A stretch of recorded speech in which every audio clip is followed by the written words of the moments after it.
Welcome back to the deep dive. So I hope you're ready to have your world tilted a little bit today because we are wading into some, let's just say, treacherous literary waters. Treacherous is definitely the word. Yeah. We're tackling one of the biggest debates in the history of English literature, but we're coming at it from a very, very specific angle. And a surprising one. We're talking about William Shakespeare, the guy who basically invented modern romance, and putting him up against Francis Bacon, who was, maybe the coldest, most pragmatic mind of the entire era. It's a complete collision of fire and ice. Exactly. And the sources we're looking at today, Edwin Reed and Robert Theobald, they claim these two might not be so different after all. So the whole mission for this deep dive is to ask a question that honestly sounds ridiculous. Completely ridiculous at first. Did the man who wrote the essay of love, a text that basically calls love a huge waste of time, also write Romeo and Juliet? It sounds impossible. It really does. But as you dig in, you start to see that the impossible might just have some truth to it. So let's set the scene. Reed gives us this great little anecdote to kick things off. Picture a classroom at Harvard, late 19th century. Okay. You've got all these serious young men, and an instructor is up there reading an essay aloud. Francis Bacon's Essay of Love, a classic. Right. But as he's reading, the class starts giggling. Yeah. And then they're just laughing out loud. Reed says the room was convulsed with laughter. Which is funny in itself. Yep. Why would a 300-year-old essay on love be hilarious? Because the instructor was asking them to believe that the man who wrote this cold, cynical, practical essay could possibly be the same man who gave us the balcony scene in Romeo and Juliet. And they just couldn't square that circle. No, and you can't blame them, really. On the surface, you have Bacon, the father of the scientific method, the ultimate pragmatist, and then you have Shakespeare, the poet of the haute. And it wasn't just some college kids, right? Yeah. The sources mentioned Lord Tennyson. Yeah, the poet laureate himself. His reaction was less amused. He was furious. He said anyone who thinks the author of the Essay of Love also wrote the plays is, and this is a direct quote, a fool. Wow. Strong words. He even quoted Bacon, the line about martial men are given to love, like they're given to wine. Which is just a brutal comparison. It's not the meaning of life. It's a drink after a hard day's work, a vice. Right. Tennyson was like, how could that guy write the sonnets? But today, we're going to challenge that. We're going to look at the evidence that Reed and Theobald put together, which argues that Bacon and Shakespeare, they held identical views on love. And you're not just talking similar. We're talking a philosophy that is surprisingly cynical, weirdly physiological, and all about separating love from the serious business of life. So yeah, buckle up. We're about to find out why love might actually be a child of folly. Let's start with the theory. If you actually read Bacon's Essay of Love, the first thing to get is who he's writing for. This isn't for young lovers. No, this is not a self-help book. Not at all. He's writing for business. For the boardroom, basically. Exactly. For public life, for politics. And Bacon makes this really sharp distinction. He says, the stage loves love. It's great for comedy, great for tragedy, it creates drama. But in real life... In real life, it does much mischief. That's his phrase. Precisely. He calls it a weak passion. Something that checks with business and troubleth men's fortunes. He's not writing for the heart, for the bosom. He's writing a manual for running the world. He's the original career coach saying, don't let a relationship tank your quarterly earnings. That is exactly it. Love is a disruption, a bug in the code. And this is where Theobald's analysis comes in. He says if you strip away the beautiful poetry of Shakespeare and just look at the plot mechanics, he treats love exactly the way Bacon advises. Now, how so? Because my memory of Shakespeare is that it's just full of love stories. It is, but look at how love functions. In the histories, in the tragedies, love is almost never the hero's main motivation. And when it does show up, is it a source of strength? Usually not, no. Right. It's almost always a source of weakness, of disaster. It makes the hero less effective. That feels like a bold claim. I mean, we think of him as the master of emotion. Oh, he is. But notice how he frames that emotion. Both Bacon and Shakespeare use this exact same maxim. Love is the child of folly. Child of folly. That is harsh. It basically means love makes you an idiot. Bluntly, yes. Yeah. In The Two Gentlemen of Verona, Shakespeare says love turns young and tender wit to folly. It literally dumbs you down. And here's a detail from Reed that I just find incredible. Okay. Both Bacon and Shakespeare quote and slightly misquote in the exact same way a line from the Latin writer Publius Syrus. Oh, I love these little forensic details. What's the line? In Latin, it's amare et sapere vix Deo conceditur. Okay, translate that for the rest of us. It means to love and to be wise is something scarcely granted even to a god. So it's impossible. It's impossible. But the key isn't just that they both use the line. It's that Bacon uses it in his Advancement of Learning, and Shakespeare uses it in Troilus and Cressida, and they both apply it in the exact same context. Oh. To prove that when passion comes in the door, wisdom flies out the window. You got it. Linguistically and philosophically, they're working from the very same playbook. Love equals folly. Okay, so the theory matches. But what about in practice, in the characters? Because Bacon has a rule for managing this, right? Correct. Bacon's a realist. He knows you can't just ban love, so he writes, great spirits and great business do keep out this weak passion. But, he says, if you must let it in, you have to keep it quarter. Keep it quarter. What does that mean? Like wall it off? Exactly. It's a military term. Keep it in its barracks. Don't let it out onto the battlefield of your serious affairs. And the sources point to two huge Shakespearean examples of this. First up, Hotspur in Henry IV. Hotspur, the hot-headed warrior. Yeah, not exactly a romantic lead. No, and that's the point. He's a great spirit in the Baconian sense. There's that scene where he's planning for war, and his wife, Lady Percy, is begging him to tell her what's going on. She pulls the "if you loved me, you'd tell me" card. She does. She says, I must know it, else he loves me not. And what does Hotspur say back? He says, I love thee not. Stone cold. But he doesn't actually mean he doesn't love her, does he? No, and that's the key. He just refuses to mix the business of war with the affairs of the heart. He calls love a trifle. He says he'll get around to loving her when he's on horseback. After the work is done. After the work is done. It's a perfect match for Bacon's view that martial men treat love like wine, a little reward for the danger.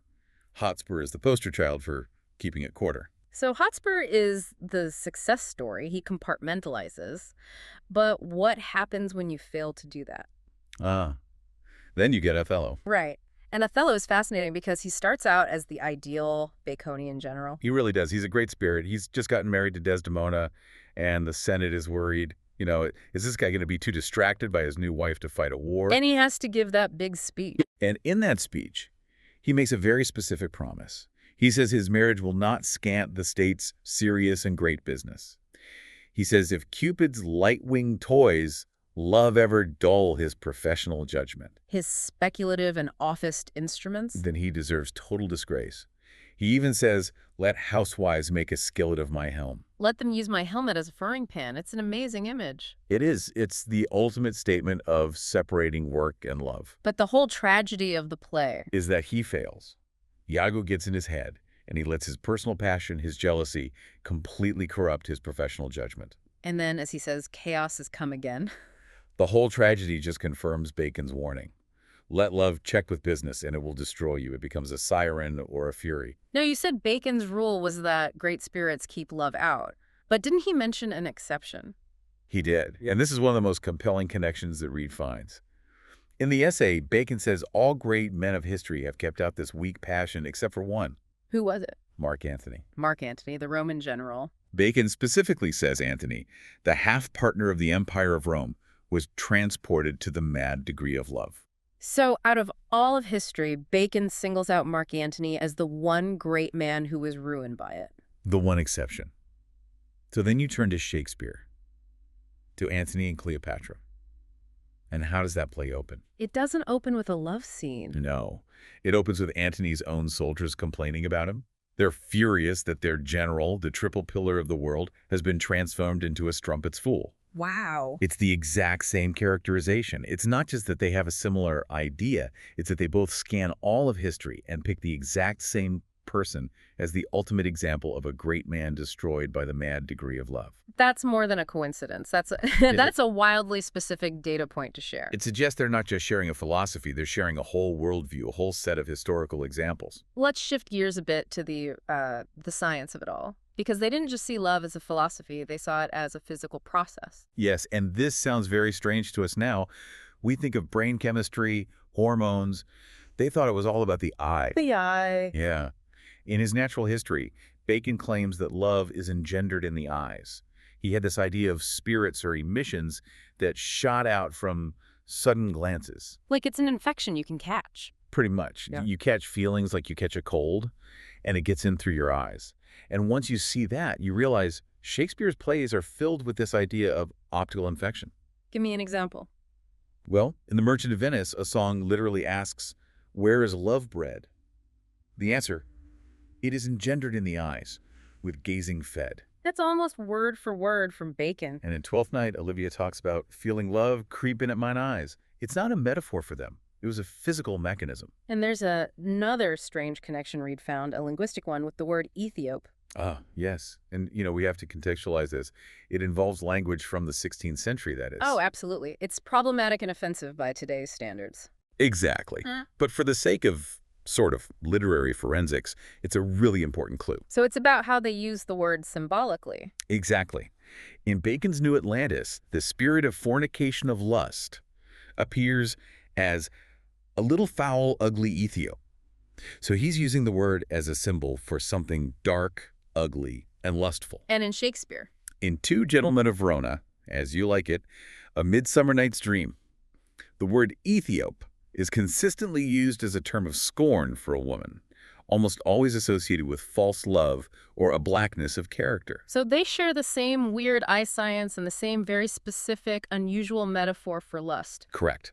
It all points to a singular vocabulary, a singular mental library they're pulling from. Okay, I can practically hear people shouting at their speakers right now. But what about Romeo and Juliet? You can't tell me that's not a celebration of love. Is it? Yeah. Isn't it? This is where we have to put on the Baconian glasses, so to speak. If you look at it through that lens, the source's argument is that it's not a celebration at all. It's a what? A warning. A cautionary tale. A total cautionary tale. Remember Friar Lawrence's famous line, "These violent delights have violent ends"? Right. The friar. The friar is basically the voice of Bacon in the play. He's the one adult in the room, constantly telling them to love moderately. He warns them that their kind of excess braves the nature of things. And Romeo, of course, doesn't listen. No. Romeo is the perfect example of being transported to the mad degree. And look how he's described. He's effeminate. He's behaving like a beast. His passion makes him useless to his family, useless to the state, and ultimately a danger to himself and everyone around him. So while we're all crying and thinking how beautiful it is, the author might be shaking his head thinking, see, this is what I warned you about. Precisely. The play ends in a pile of bodies. It's a complete disaster, which fits perfectly with the idea that love does much mischief. And what about the comedies, like Love, Labor's Lost? That play is maybe the ultimate proof. The entire plot is about a king and his lords trying to do business, in this case 3 years of study. They swear off women to create a little academe. Right. And then what happens? Women show up, love happens, and the whole project, the business, is completely ruined. And Byron has that great speech about it. Yes. He complains that love deforms them and makes them untrue to their own ends. That is pure, unadulterated Bacon. Love is a distraction that keeps you from your real goals. And it's one of the few comedies that doesn't actually end with a wedding. Exactly. The business of life intrudes on the romance. And then there's the poem, Venus and Adonis, Right. which ends with the goddess of love herself putting a curse on love. What does she say? She prophesies that love will be fickle, false, and full of fraud, and the cause of war and dire events. Reed argues that this is actually even more cynical than Bacon's own essay. So the idea that Bacon was too cold to write Shakespeare, maybe it's the other way around. In many ways, yeah. That Harvard professor who laughed. Right. He was buying into this later idea of Shakespeare as the ultimate romantic. But the texts themselves, they tell a different story. So let's bring this all together. What's the final takeaway? I think it means we have to rethink that whole philosopher versus poet idea. Theobald's conclusion is that the author of the plays wasn't just an entertainer. He was a moralist. A moralist with a very specific and very cautious view of love? Yes, a view that love is a private bosom matter. When it stays there, it's fine. But the moment it intrudes on public business, it becomes weakness, folly, and madness. And the fact that the essayist and the dramatist agree on the rule, keep it quarter, the exception, Mark Antony, the mechanism, the eye, and the motto child of folly. It really does suggest they're speaking with one voice. It really makes you wonder, though. We've spent centuries, swooning over these plays. We put the quotes on wedding We invitations. do. But if Shakespeare and Bacon were on the same page, if they really thought wise men should act like, what was it, oysters to protect themselves from love, Yep. then maybe we're the ones who've got it all wrong. It's a great question. Maybe we're the ones transported by the beautiful language. We see the romance because that's what we want to see. But maybe, just maybe, the author was trying to warn us all along that we were just being fools. A sobering thought.